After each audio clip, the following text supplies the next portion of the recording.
بسم اللہ الرحمن الرحیم وبہ نستعین انہ خیر ناصر ومعین وصلی اللہ علی محمد وآلہ الطاہرین۔ الحمدللہ، خداوند منان کے لطف و کرم سے ہماری گفتگو بدایت الحکمت کے مرحلہ ثانی میں ہے۔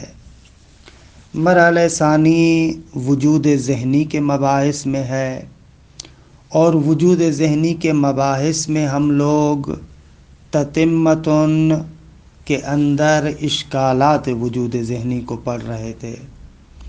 دو اشکال مطرح ہوئے کہ جن دونوں اشکالات کو بارہا آپ کی خدمت میں عرض کیا کہ اگر وجود ذہنی کو قبول کیا جائے تو لازم آتا ہے ایک ہی شے جوہر بھی ہو اور عرض بھی ہو، یا دوسرا اشکال کہ ایک ہی شے دو متباین مقولات کے نیچے مندرج ہو جائے، یا ایک مقولے کے دو مختلف انواع کا فرد واقع ہو۔ یہ دو اشکالات تھے کہ جس کے بارے میں مختلف جوابات آپ کی خدمت میں عرض ہوئے، یہاں تک کہ گزشتہ جلسے سے مرحوم صدر المتعلہین رحمۃ اللہ علیہ یعنی ملا صدرہ کا جواب آپ کی خدمت میں عرض کر رہے تھے، اور عرض ہوا کہ یہ ملا صدرہ کا جواب نہایت دقیق، عمیق اور گہرا جواب ہے اگر اس جواب کی گہرائی کی طرف انسان متوجہ ہو، اور اسی بحث کے اندر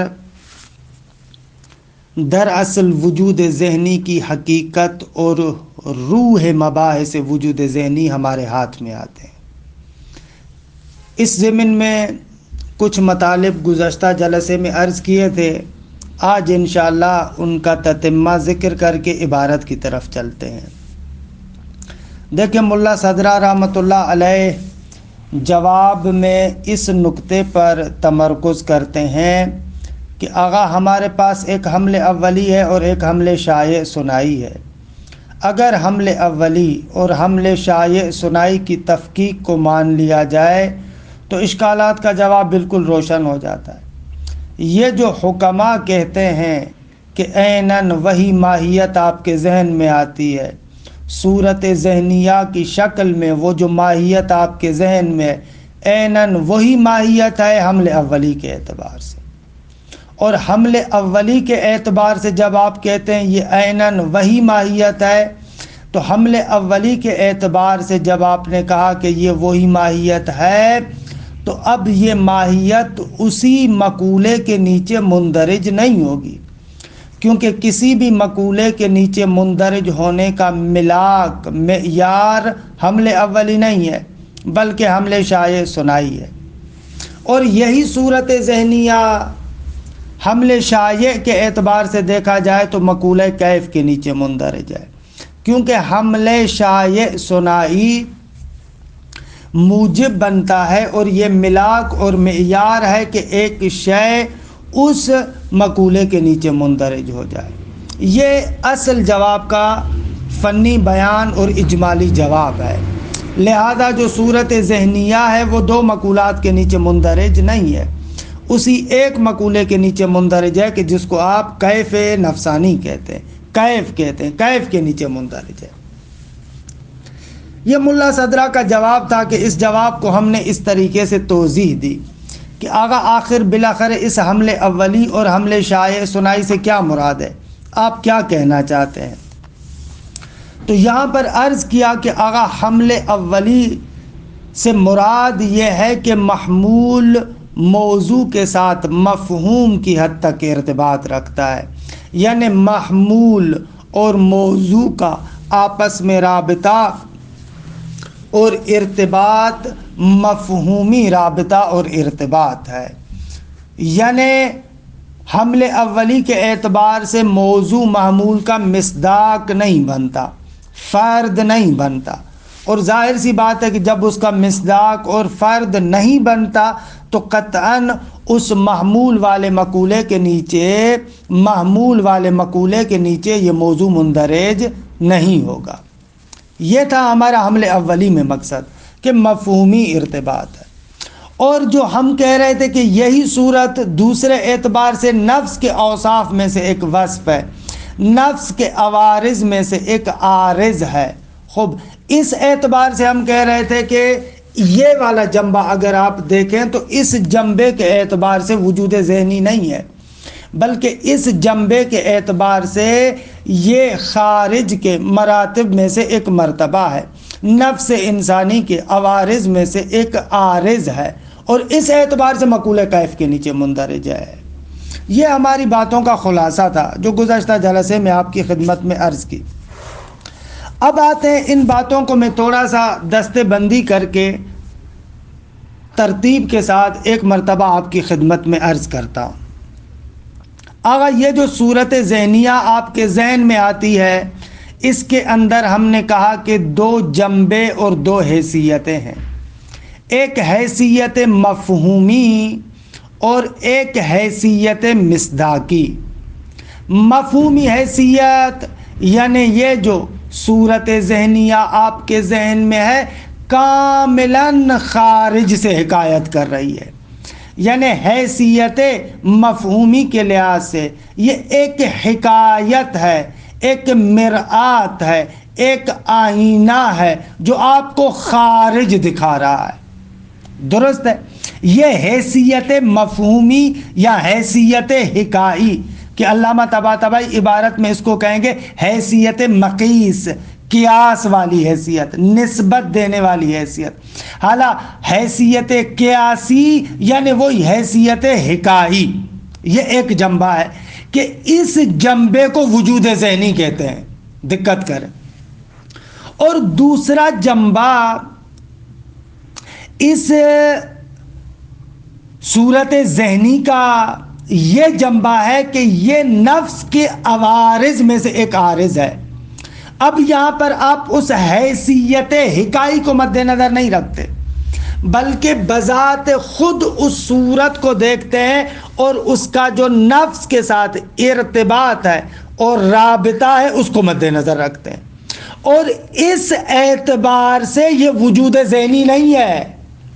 دقت کریں، اس اعتبار سے یہ جو اس کا اعتبار نفس کے لحاظ سے ہے کہ نفس کے لیے ایک وجود نعتی کی حیثیت رکھتا ہے، کہ انشاءاللہ اس کو ہم بعد والے مرحلے میں ذکر کریں گے کہ اس صورت کا وجود لغیر ہی ہے، نفس کے لیے ایک صفت ہے، نفس کے لیے ایک عارض ہے، اس اعتبار سے یہ وجود ذہنی نہیں ہے۔ درست ہے؟ اور اس اعتبار سے ہم کہتے ہیں کہ نفس سے جہالت کو طرد کرتی ہے۔ خوب نفس انسانی پہلے جاہل تھا، اب اس جنبے کو جو ہم نے دیکھا، اس وجود لغیر ہی والی جنبے کو دیکھا کہ نفس کے لیے وجود ہے، اس اعتبار سے نفس سے صفت جہالت کو یہ چیز طرد کرتی ہے، اور یہ حیثیت حکایتی نہیں ہے۔ اگر دوسرے لفظوں میں آپ یوں بھی کہہ سکتے ہیں، وہ جو جنبہ حکائی ہے اس کو آپ معلوم بالذات بھی کہتے ہیں اور وجود ذہنی بھی کہتے ہیں، اور وہ جو جنبہ غیر حکائی ہے کہ نفس کے لیے ایک عرض کی حیثیت رکھتا ہے، اس جنبے کو ہم علم کہتے ہیں۔ دقت کریں، یہاں سے ایک اور بہت بڑے نقطے کا ہمیں پتہ چلتا ہے کہ فلسفے کے اندر وجود ذہنی کی بحث اور علم کے بحث کو جداگانہ کیوں ذکر کرتے ہیں۔ دیکھیں، اس لیے کہ وجود ذہنی اور علم دو جہتیں ہیں، مختلف جہتیں ہیں۔ اگر اسی صورت ذہنیہ کو آپ حیثیت حکائی کے ساتھ مد نظر رکھیں کہ خارج کے لیے آئینہ ہے، خارج کو دکھا رہا ہے، یہ جنبہ وجود ذہنی کہلاتا ہے، اور اس اعتبار سے کہ ایک شے وجود نفس انسانی کے لیے حاصل ہوتی ہے، نفس انسانی کے لیے ایک شے حاصل ہو رہی ہے، اس جنبے کے اعتبار سے ہم اس کو علم کہتے ہیں۔ دقت کریں،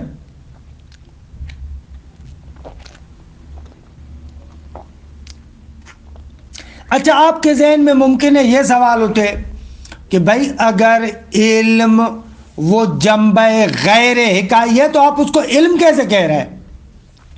تو عزیز من اس کا جواب یہ ہے کہ حقیقت میں تو دو چیزیں نہیں ہیں۔ ہم یہاں پر یہ کہنا تھوڑی چاہ رہے ہیں کہ وہ جو صورت ذہنیہ ہے وہاں پر دو وجود ہیں، دو چیزیں ہیں، ایک صورت ہو اور ایک علم ہو، معلوم جدا ہو اور علم جدا ہو، یہ نہیں کہنا چاہ رہے۔ ہم کہہ رہے ہیں حقیقت میں جو معلوم بالذات ہے عیناً وہی علم بھی ہے، لیکن اس کے جنبے دو ہیں، حیثیتیں دو ہیں۔ ایک حیثیت کے اعتبار سے معلوم بالذات کہ جو وجہ حکائی ہے اور وجود ذہنی ہے، اور دوسری حیثیت کہ جس کو آپ علم کہتے ہیں، جنبہ غیر حکائی، لیکن کیونکہ بالذات اس معلوم بالذات کے ساتھ اتحاد رکھتا ہے تو قانون ہے ہمارے پاس، حکم عہد المتحدین یسری الی الاخر، اس اعتبار سے اس جنبہ غیر حکائی کو ہم علم کہتے ہیں۔ یہ پہلا نقطہ جو آپ کے ذہن میں ہونا چاہیے۔ اچھا، دوسرا مطلب یہ ہے، اسی صورت ذہنیہ کو آپ دیکھیں جنبہ غیر حکائی کے اعتبار سے کہ جس کو آپ نے علم کہا، اس اعتبار سے یہ کیف بالذات ہے۔ بالذات یہ کیف ہے، کیا ہے؟ کیف بالذات ہے، اعراض نفسانیہ میں سے ایک عرض ہے، کیف بالذات۔ اما وہ جو جنبہ حکائی ہے، معلوم بالذات والا جنبہ، وجود ذہنی والا جنبہ، اس کو ہم کیف بالعرض کہتے ہیں۔ اگر کیف بالعرض کہتے ہیں اس سے کیا مراد ہے؟ آیا دو چیزیں؟ نہ، آیا اس جنبہ وجود ذہنی کے اعتبار سے بھی مقولہ کیف کے نیچے مندرج ہے؟ نہ، یہاں پر نہ کسی مقولے کے نیچے مندرج ہے، نہ کوئی جداگانہ چیز ہے، بلکہ کیونکہ اس کیف بالذات کے ساتھ متحد ہے لہذا ہم اس کو کیف بالعرض کہتے ہیں۔ فقط ہم یہ کہنا چاہتے ہیں۔ یہ دوسرا مطلب کہ جو عبارت کے لیے بہت زیادہ اہم ہے۔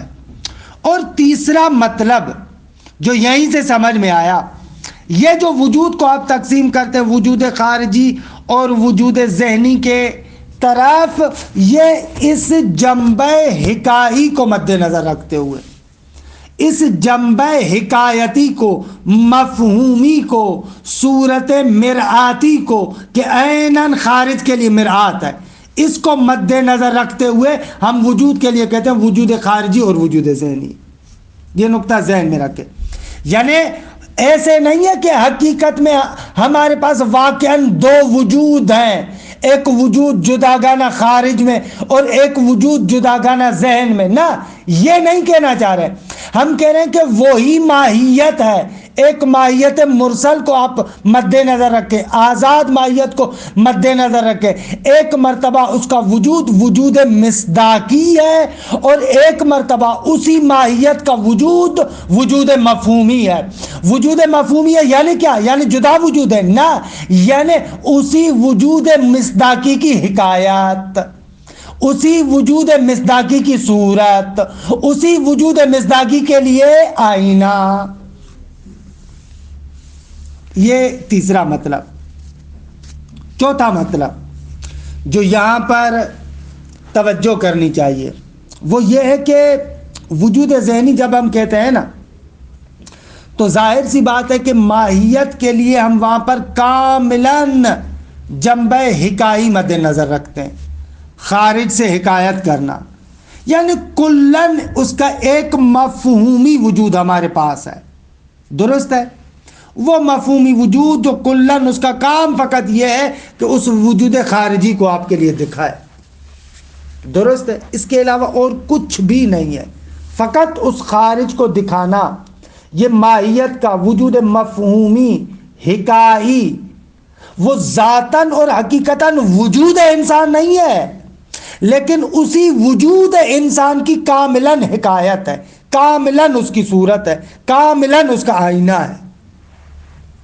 اچھا، اب آئے اور ایک نقطہ پنجم اور پانچواں نقطہ جو یہاں پر سمجھ میں آتا ہے، وہ نقطہ یہ ہے کہ آقا ہماری اتنی توضیحات سے، اتنی وضاحتوں سے یہ نقطہ واضح ہو گیا کہ بھائی جب ہم کہتے ہیں کہ وجود ذہنی، تو آپ کے ذہن میں یہ نہیں آنا چاہیے کہ ایک ماہیت کے دو وجود ہیں، دو وجود ہوں، کہ پھر ان دونوں وجودات میں سے ہر ایک وجود سے آپ ماہیت کو انتزاع کریں اور پھر آ کر قضاوت کریں کہ ان دونوں وجودوں سے جو دو ماہیتیں انتزاع کی ہیں، اب یہ دونوں ماہیتیں کس کس مقولے کے نیچے مندرج ہیں۔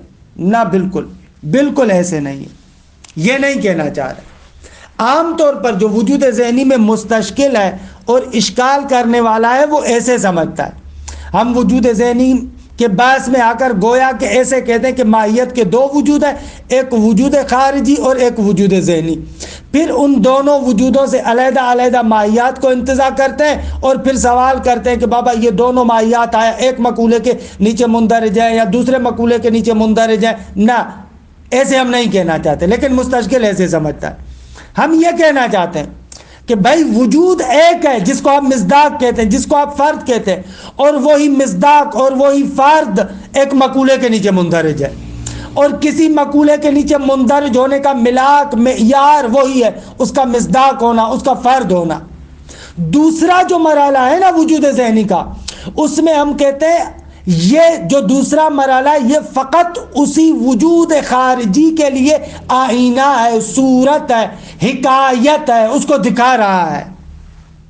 اور اگر میں یہاں پر دقیق تعبیر استعمال کروں، اگر مجھے آپ اجازت دیں تو میں ایسے کہہ سکتا ہوں کسی حد تک، یہ جو وجود ذہنی میں آپ کہتے ہیں نا ایک ماہیت جوہری کو جب آپ تصور کرتے ہیں تو آپ کے ذہن میں بھی عیناً وہی جوہر ہے۔ اگر دقیق تعبیر استعمال کروں تو مراد یہ ہے کہ وہ جوہر نما ہے، واقعاً جوہر کو دکھانے والی چیز ہے، واقعاً حقیقتاً جوہر کو دکھا رہا ہے، اما حقیقتاً جوہر نہیں ہے۔ دقت کریں، کیا عرض کر رہا ہوں، حقیقتاً وہ وجود جوہر نہیں ہے، جوہر نما ہے، جوہر کو دکھا رہا ہے۔ دقت کریں، یہ بہت ہی اہم مطلب ہے، اور یہیں سے یہ مطلب بھی روشن ہو جاتا ہے۔ یہ جو حکماء کہتے ہیں وجود ذہنی اور وجود خارجی دونوں عینیت رکھتے ہیں، اس عینیت سے بھی دقیقاً مراد یہی نقطہ ہے کہ عینیت ہے جنبہ حکایتی میں، عینیت ہے جنبہ مفہومی میں، اس سے زیادہ اور کوئی ہم نہیں کہتے۔ وہ جو ماہیت خارجی ہے نا، وہی ماہیت خارجی دقیقاً مفہوم کا روپ اختیار کر کے آپ کے ذہن میں ہے، یہ کہنا چاہ رہے ہیں، اس سے زیادہ اور کچھ نہیں کہنا چاہتے۔ اچھا، اگر یہ مطلب روشن ہو گیا تو یہاں پر اگر آپ غور کریں اور دقت کریں تو ملا صدرہ رحمۃ اللہ علیہ کا جو راہ حل ہے اور جو بیان ہے اس معضل اور اشکال کے لیے، اس کا روح بیان اس نقطے کی طرف پلٹتا ہے کہ آغا جہت مفہومی اور جہت مصداقی میں تفاوت کریں، آپ ان دونوں کے اندر فرق گزاری کریں۔ مقولے کے نیچے مندرج ہونا جہت مصداقی کے ساتھ تعلق رکھتا ہے، اما جہت مفہومی اور حکایتی، خوب یہ ملاک اور معیار نہیں ہے کہ اس مقولے کے نیچے مندرج ہو، روح بیان یہ نقطہ ہے۔ لہذا اس وجود ذہنی کے باعث میں ہم نے فقط ایک شے کی جہت مفہومی کی بات کی ہے، جہت حکائی کی بات کی ہے، یہ وجود ذہنی کے ساتھ تعلق رکھتا ہے۔ اور دوسری جانب سے اگر اسی صورت ذہنیہ کے جہت حکائی کو مد نظر نہ رکھے، فقط اس صورت کو دیکھے اس اعتبار سے کہ نفس انسانی کے لیے ایک کیف ہے، ایک ویژگی ہے، ایک چیز ہے، ایک عرض ہے جو نفس انسانی کے لیے حاصل ہوتی ہے، اس جنبے کے لحاظ سے اصلا وجود ذہنی مطرح نہیں ہے، وجود ذہنی کی بات نہیں ہے، بلکہ اس جنبے کے اعتبار سے خارجی وجود ہے، نفس کے مراتب میں سے ایک مرتبہ ہے، نفس کے اوصاف میں سے ایک وصف ہے۔ لہذا وہ جو آپ اشکال کر رہے تھے کہ ایک ہی شے دو مقولات کے نیچے مندرج ہو جائے، یہ اشکالات ختم ہو جاتے ہیں۔ اصلاً ان اشکالات کی بات ہی نہیں ہے بابا۔ ہم جو کہتے ہیں عیناً وہی شے ہمارے ذہن میں آتی ہے وجود ذہنی کے اعتبار سے، یعنی جہت مفہومی کے لحاظ سے، جہت مفہومی کی بات کرتے ہیں، جہت حکائی کی بات کرتے ہیں، اس ماہیت کا مفہوم آپ کے پاس ہے۔ البتہ یہ قول بالشبہ نہیں ہے، یعنی واقعاً اسی ماہیت کا مفہوم ہے۔ ہاں، اب یہ تقریباً ملا صدرہ کا جواب ہے۔ علامہ کی عبارات کو دیکھتے ہیں کہ انشاءاللہ توضیحات کافی ہو گئی، آہستہ آہستہ اب عبارت کی طرف آئیں کہ پھر انشاءاللہ یہاں پر ایک اور مسئلہ آتا ہے۔ مرحوم حاجی سبزواری کیا کہتے ہیں، پھر ان کے کلام کو نقل کرتے ہیں علامہ، پھر ان کے کلام کو نقد بھی کرتے ہیں کہ انشاءاللہ اس کو آہستہ آہستہ آگے پڑھیں گے۔ پہلے اس عبارت کو دیکھیں۔ وَمِنْهَا مَا ذَكَرَهُ صَدْرُ الْمُتَأَلِّهِينَ قُدِّسَ سِرُّهُ، ایک جواب جو یہاں پر ہم ذکر کرنا چاہتے ہیں، ان جوابات میں سے ایک جواب وہ ہے کہ جس کو صدر المتعلہین نے یعنی ملا صدرہ نے ذکر کیا ہے فی کتبہ، اپنی کتابوں میں۔ وہ جواب کیا ہے؟ وَهُوَ الْفَرْقُ فِي ایجاب الاندراج بین الحمل الاولی و بین الحمل الشائع۔ آگا وہ جواب یہ ہے کہ ہمیں فرق کرنا چاہیے۔ یہ جو ہم کہتے ہیں کہ ایک شے سبب بنتی ہے کہ فلاں مقولے کے نیچے مندرج ہو جائے، یہ جو فلاں مقولے کے نیچے مندرج ہو جائے، اس میں ہمیں حمل اولی اور حمل شائع میں فرق کرنا چاہیے۔ فَالثَّانِي يُوجِبُهُ، حمل شائع سبب بنتا ہے کہ ایک شے اس کے نیچے مندرج ہو جائے، اس مقولے کے نیچے مندرج ہو جائے، یعنی ملا کے اندراج در مقولے، کسی مقولے کے نیچے مندرج ہونے کا ملاک اور معیار حمل شائع ہے۔ دون الاول، حمل اولی نہیں ہے۔ اگر ایک شے دوسری شے پر صادق آئے حمل اولی کے لحاظ سے، تو اس کا معنی یہ نہیں ہے کہ وہ موضوع اس معمول کے نیچے مندرج ہے، نہ عزیز من، ایسے نہیں ہے۔ بیان و ذالک، اس اجمال کا بیان یہ ہے کہ ان مجرد اخذ مفہوم جنسی او نوعی فی حد شیء وصدقہ علیہ لا یوجب اندراج ذلک الشیء تحت ذلک الجنس او النوع۔ اگر فقط اور فقط ان مجرد اخذ مفہوم جنسی، فقط مفہوم جنسی کا اخذ کرنا یا فقط مفہوم نوعی کا اخذ کرنا، فی حد شیء، کسی شے کی حد میں، کسی شے کی تعریف میں، اگر کسی شے کی حد اور کسی شے کی تعریف میں اگر کسی مفہوم جنسی کو آپ ڈالتے ہیں یا کسی مفہوم نوعی کو ڈالتے ہیں، یا مثلاً وصدقہ علیہ، اگر کسی شے پر مفہوم جنسی صادق آتا ہو یا مفہوم نوعی صادق آتا ہو، تو یہ فقط خالی مفہوم جنسی کا یا نوعی کا کسی شے کی حد میں داخل ہونا یا کسی شے پر مفہوم جنسی اور مفہوم نوعی کا صادق آنا لا یوجب اندراج ذالک الشیء، سبب نہیں بنتا کہ وہ شے مندرج ہو جائے تحت ذالک الجنس او النوع، اس جنس یا اس نوع کے نیچے۔ فقط مفہوم کا اس شے کی حد میں آنا، یا آسان لفظوں میں ہم نے جو بیان کیا اس کے اعتبار سے ایک شے کا وجود مفہومی سبب نہیں بنتا کہ وہ شے اس مقولے کے نیچے مندرج ہو جائے،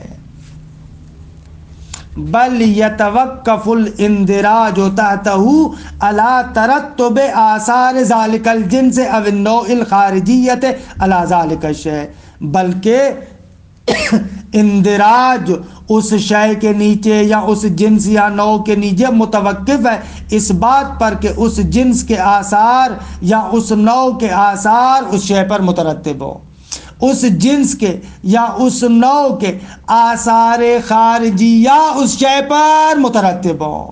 دوسرے لفظوں میں کسی بھی مقولے کے نیچے مندرج ہونے کا معیار یہ ہے کہ یہ اس مقولے کا مصداق یا فرد واقع ہو، یعنی وہی ہم نے شائع سنائی.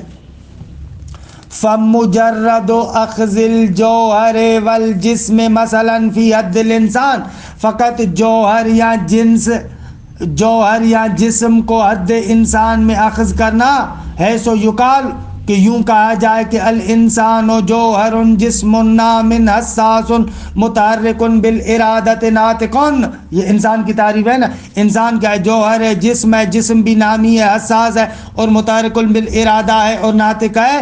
ان مفاہیم کو، جوہر کو، جسم کو جو آپ انسان کی حد میں اخذ کرتے ہیں، فقط یہ اخذ کرنا لا یوجب اندراجہ تحت مقولۃ الجوہر اور جنس الجسم، یہ فقط جوہر اور جسم کا اس کی تعریف میں اخذ کرنا سبب نہیں بنتا کہ انسان مندرج ہو جائے مقولہ جوہر کے نیچے یا جنس انسان کے نیچے. حتیٰ یکون موجودا لا فی موضوع باعتبار کونہ جوہرا، تائین کہ آپ کہیں کہ بابا کیونکہ یہ مقولہ جوہر کے نیچے مندرج ہے لہذا یہ ایک ایسا موجود ہوگا جو موضوع پر متکی نہیں ہے. کیونکہ یہ جوہر ہے، جوہر ہونے کے اعتبار سے موضوع پر متکی نہیں ہے، کسی موضوع میں نہیں ہے. نہ یہ سبب نہیں بنتا.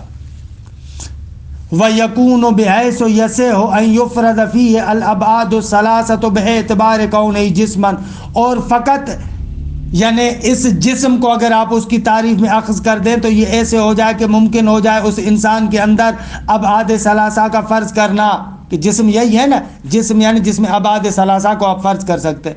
اب کیونکہ فقط آپ نے جسم کو انسان کی تعریف میں اخذ کیا تو اب یہ نہیں ہے کہ وہ مفہوم انسان جو آپ کے ذہن میں وہ ابعاد ثلاثہ رکھتا ہو، طول و عرض و عمق رکھتا ہو کیونکہ یہ جسم ہے. نہ ایسے نہیں ہے.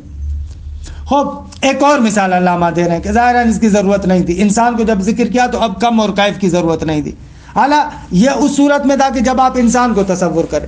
وَقَذَا مُجَرَّدُ أَخْذِ الْكَمِّ وَالْاِتِّصَالِ فِي حَدِّ السَّاتِ، کہ یہ چھٹے مرحلے میں ہم پڑھیں گے. یہاں پر بہرحال علامہ نے مثال دی، ہم ترجمہ کرتے ہیں کہ وہاں پر ہم پڑھیں گے کہ آغا سات یعنی وہ عرض، وہ کم ہے کہ جو دو جہتوں میں قابل تقسیم ہے.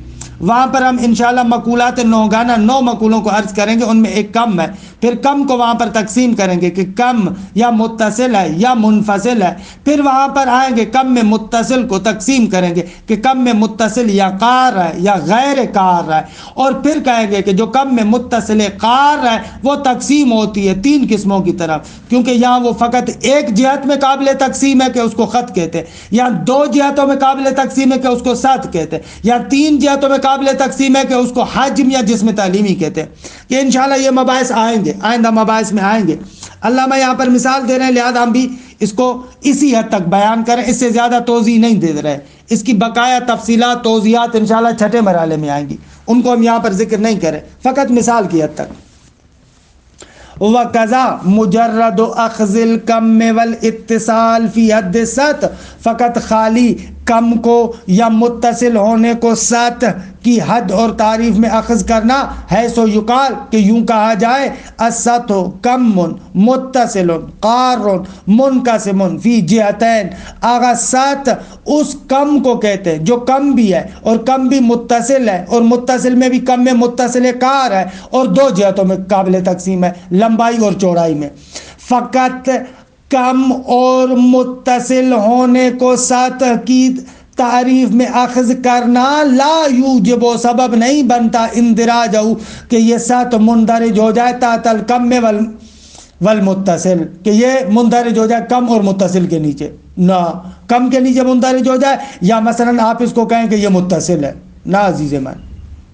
حتیٰ یکون قابلا للانقسام بذاتہ من جہت انہ کم، یہاں تک کہ یہ قید منفی ہے، یہاں تک کہ یہ آپ ساتھ کو کہیں کہ بابا یہ قابل انقسام ہے، ذاتاً یہ قابل تقسیم ہو سکتی ہے کیونکہ کم ہے، من جہت انہ کم ہونے کے اعتبار سے ذاتاً قابل تقسیم ہے.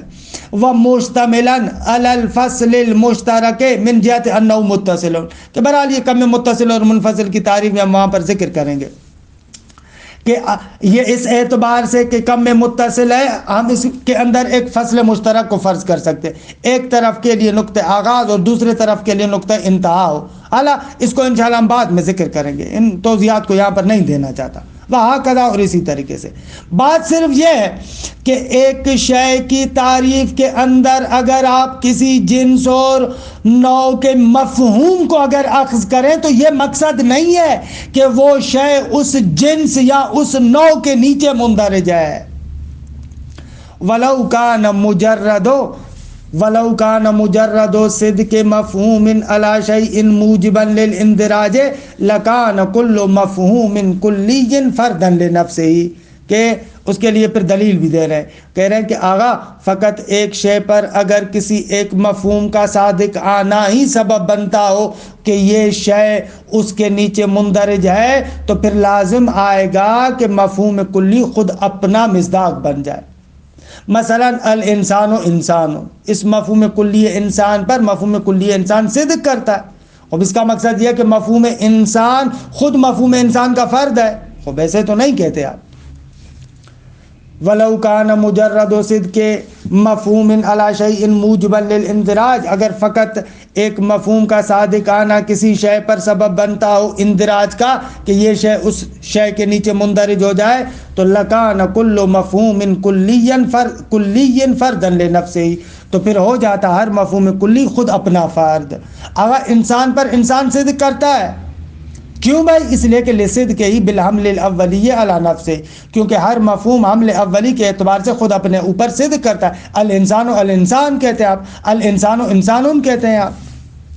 پس فل اندراج یتوقف علی ترتب الاثار، پس اندراج کا جو معیار ہے وہ یہ ہے کہ آغا اس مقولے کے اس شے کے آثار اس پر مترتب ہوتے ہوں، یا ہمارے بیان کے اعتبار سے کہ اس وقت ہم کہیں گے کہ یہ شے اس کے نیچے مندرج ہے جب اس کا مصداق یا فرد بنے. ومعلوم ان ترتب الاثار انما يكون في الوجود الخارجی دون الذہنی، اور روشن ہے کہ آثار کا مترتب ہونا مربوط ہے وجود خارجی کے ساتھ نہ کہ وجود ذہنی کے ساتھ. فتبینا، پس روشن ہوا کہ ان صورت الذہنیہ غیر مندرجۃ تحت ما یصدق علیہ من المقولات. پس روشن ہو گیا کہ یہ جو صورت ذہنیہ ہے وہ مندرج نہیں ہے تحت ما، ان مفاہیم کے نیچے کہ یصدق علیہ جو اس پر صادق آتے ہیں. آغا وہ مقولات جو اس صورت ذہنیہ پر صادق آتے ہیں، یہ صورت ذہنیہ ان مقولات کے نیچے مندرج نہیں ہے. یہ جو صورت ذہنیہ جوہری آپ کے ذہن میں ہے اس کو جوہر ہم کہتے ہیں، لیکن یہ مقولہ جوہر کے نیچے مندرج نہیں ہے. کیوں مندرج نہیں ہے؟ لعدم ترتب آثارها علیہ، اس لیے کہ ان مقولات کے جو آثار ہیں وہ اس صورت ذہنیہ پر مترتب تھوڑی ہوتے ہیں. یہ تو وجود مفہومی ہے، مصداقی تھوڑی ہے. البتہ لیکن صورت الذہنیہ انما لا تترتب علیہ آثار المعلوم الخارجی، لیکن اس صورت ذہنیہ پر مترتب نہیں ہوتے معلوم خارجی کے آثار من حیث ہی وجود مقیس الی ما بحذائها من الوجود الخارجی. اس پر معلوم خارجی کے آثار مترتب نہیں ہوتے اس جنبہ مفہومی کے اعتبار سے، جنبہ حکائی کے اعتبار سے، اس اعتبار سے کہ یہ مقیس ہے، اس کی نسبت دی گئی ہے اس معلوم خارجی کے ساتھ، یعنی اس پر آثار مترتب نہیں ہو رہے اس اعتبار سے. جب آپ اس کو دیکھیں دقت کریں، لیکن اگر اسی کو صورت ذہنی کو آپ وجود خارجی فرض کریں، غیر جنبے حکائی کے اعتبار سے دیکھیں تو اس اعتبار سے اس کے اپنے آثار ہیں. دقت کیجئے گا. کہتے ہیں کہ بابا لیکن صورت ذہنیہ پر آثار مترتب نہیں ہوتے معلوم خارجی کے من حیث ہی وجود مقیس، اس وجود ذہنی کے اعتبار سے، وجود قیاسی کے اعتبار سے کہ جس کو ہم جنبہ حکائی کہہ رہے تھے، مقیس الی ما بحذائها جو اس کے مقابلے میں وجود خارجی ہے، جب اس کی نسبت سے آپ اس کو دیکھتے ہیں تو اس پر آثار مترتب نہیں ہوتے.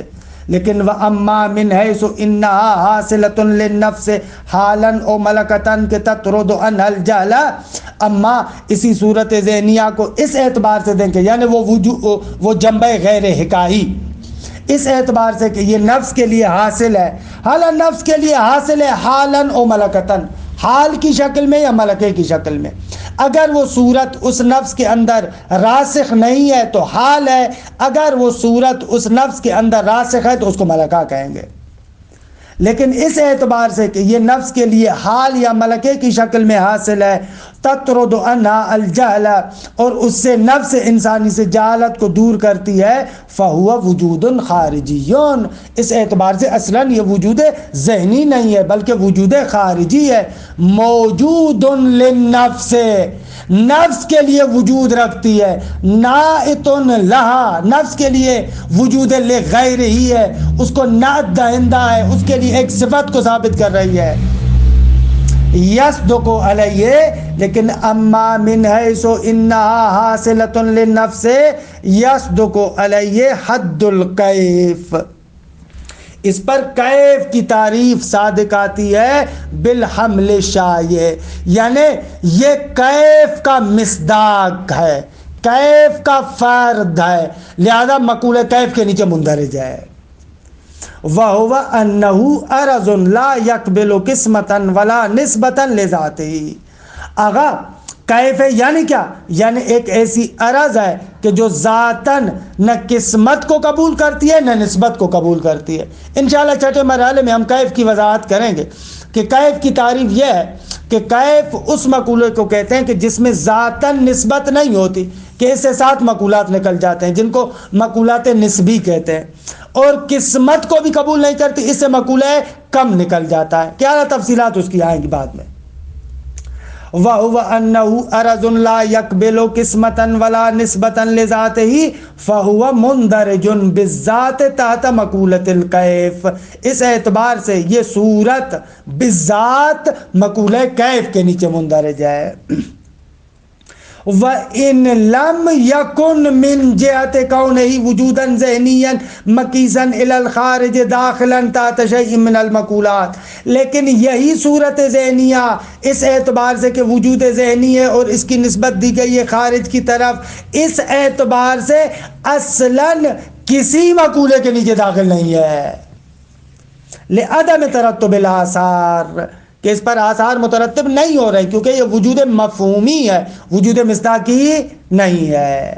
حالا اگر آپ اس کو نام بھی دینا چاہتے ہیں تو علامہ کہتے ہیں اللہم الا تحت مقولۃ الکیف بالعرض، اگر آپ اس کو کہیں بھی صحیح اس وجود ذہنی کے اعتبار سے تو آپ اس کو کہیں کیف بالعرض ہے۔ کیف بالعرض ہے یعنی کیا؟ یعنی خود کیف نہیں ہے، کیونکہ یہ جہت حکایتی اس جہت غیر حکایتی کے ساتھ متحد ہے، اور جہت غیر حکایتی کیف بالذات ہے، حکم و عہد المتحدین یسری الی الآخر کے باب سے ہم اس کو کیف کہہ رہے ہیں۔ یہ تقریباً ملا صدرہ کے بیان کا خلاصہ اور تقریباً بیان کہ واقعاً اس اعتبار سے دیکھیں اصلاً جو اعتراض کر رہے تھے وہ اعتراض بالکل ختم ہو گیا۔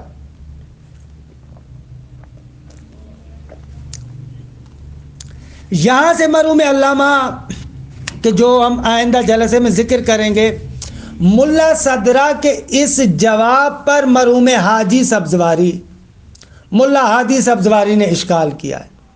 علامہ آتے ہیں اس ملا ہادی سبزواری کے اشکال کو بیان کرتے ہیں کہ انہوں نے ملا صدرہ پر اشکال کیا ہے، اور پھر علامہ ملا ہادی سبزواری کے اشکال کا جواب دیتے ہیں کہ واقعاً جیسے کہ استاد امین نجات بھی فرماتے ہیں کہ یہاں پر علامہ بدایہ کے طور سے بہت اوپر چلے گئے۔ بابا کافی تھا یہ ملا صدرہ کا جو جواب ہم نے یہاں پر پڑھا، اتنا کافی تھا۔ اب اس پر پھر مرحوم حاجی کا اشکال کہ بہرحال وہ بھی ایک دقیق ہے، اس کو بیان کرنا پھر اس کے اشکال کا جواب دینا، دیکھیں بدایہ والے سطح کے بچے کی سطح سے بالکل مطلب اوپر چلا جاتا ہے۔ اور مزے کی بات یہ ہے کہ یہ مطالب ایسے ہیں کہ یہ مطالب پھر علامہ نے نہایہ میں بھی ذکر نہیں کیے، لہذا تھوڑا سا تحمل کیجئے گا، دقت کیجئے گا، غور کیجئے گا، انشاءاللہ کہ مرحوم حاجی کے اشکال کو ہم آئندہ جلسے میں بیان کریں گے اور پھر اس کا جواب بھی دیں گے کہ مطلب انشاءاللہ روشن ہوگا۔ اگرچہ مرحوم حاجی کے اس اشکال کے ذریعے سے بھی وجود ذہنی کے باب میں بہت سارے زوایا، بہت سارے نکات، بہت سارے دقائق ہمارے لیے روشن ہوں گے۔ یہ ایسے ہی ان کل تو نہیں ہے، بلکہ ان کے اندر بھی بہت دقیق اور عمیق قسم کے نکات ہمارے لیے روشن ہوں گے۔ وصلی اللہ علی محمد و اہل بیتہ الطیبین الطاہرین۔